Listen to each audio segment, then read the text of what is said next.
Mom, remember when I was living at home after college all those years?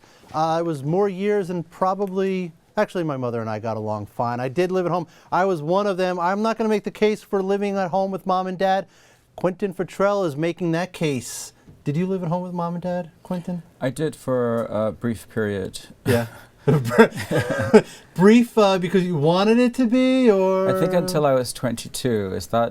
Does that make me a loser? Oh, that's brief. That doesn't make you a loser. People in their 30s were living at home with Mom and Dad. No one's a loser. Look, you do what you have to do. And I think that's the real upshot of this whole story, is that you do what you have to do. And now more and more people are having to move in with their parents. Right. It's a problem with the economy, and it's difficult with, a lot of graduates, they leave school, they're either, underemployed, or they're working part-time, or they're just unemployed. I mean, it's really, really tough for them.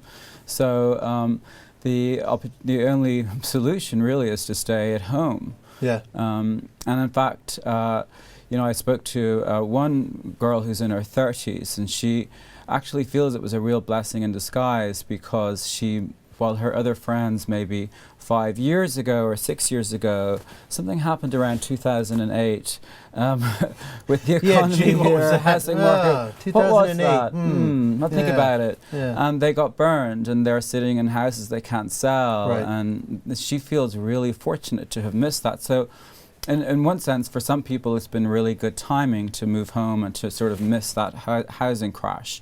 And now she's able to save her money, and she's working, so she's contributing. But of course, a lot of other people are not working, and are obviously there was another story in the journal that said that could cause financial advisors say up to like $18,000 a year parents are spending on their kids.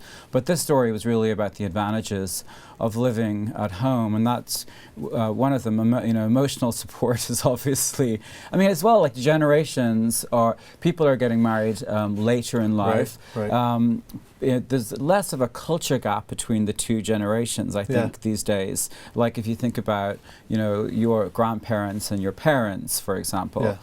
So a lot of parents and their kids are a lot more like friends. So while some people get upset with kids living at home. I know Paul Ryan last year made a statement, I think, about kids waking up in their adult kids waking up in their bedrooms with Obama posters on the wall, So that was sort of funny too. But so people, I think adult kids get a bad rap for living at home. But a lot of them seem to enjoy it, and a lot of the parents don't seem to mind either. Well, look, as long as you get along with your parents, it's okay. And you're right, the financial case for it is probably better for the kids than it is for the parents.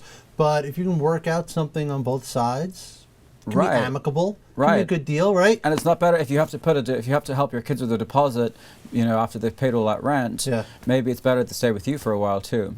I to be honest, I did live at home after college. I did. The truth comes out. No, it was good. It was a good arrangement. I got along with my mother. It was fine, no problem. She gave me my space. I gave her space. Probably not good for your romantic life. That aside, we're talking about finance. Sometimes I didn't have such a romantic life, but financially it worked out great. Let's talk about the finances. Financially, it worked out very fine. Where does this trend go? So it seems to be going up. More people are living with their parents than ever before. And it's really, and it's also a lot of, we have more single parents now. There's a TV show called, Living at Home. I think it's How to Live with Your Parents. You mentioned it in the story, How to Live with Your Parents. Thank you. On ABC. Yeah, and that was based on You're clearly a huge fan. I think I've seen clips of it. I never even heard of it. So it's on ABC, and that was probably the writer Claudia Lano. She lived with her parents as well, and she was a single mother, and she was divorced, and she needed somewhere to go. So, and then she figured that she liked it, actually. You see it seeping into the popular culture. Probably become more and more of a and people getting divorced, and more this like increase of single parents. So it's definitely on the up. All right, Quentin, thank you very much. See that story on MarketWatch.com.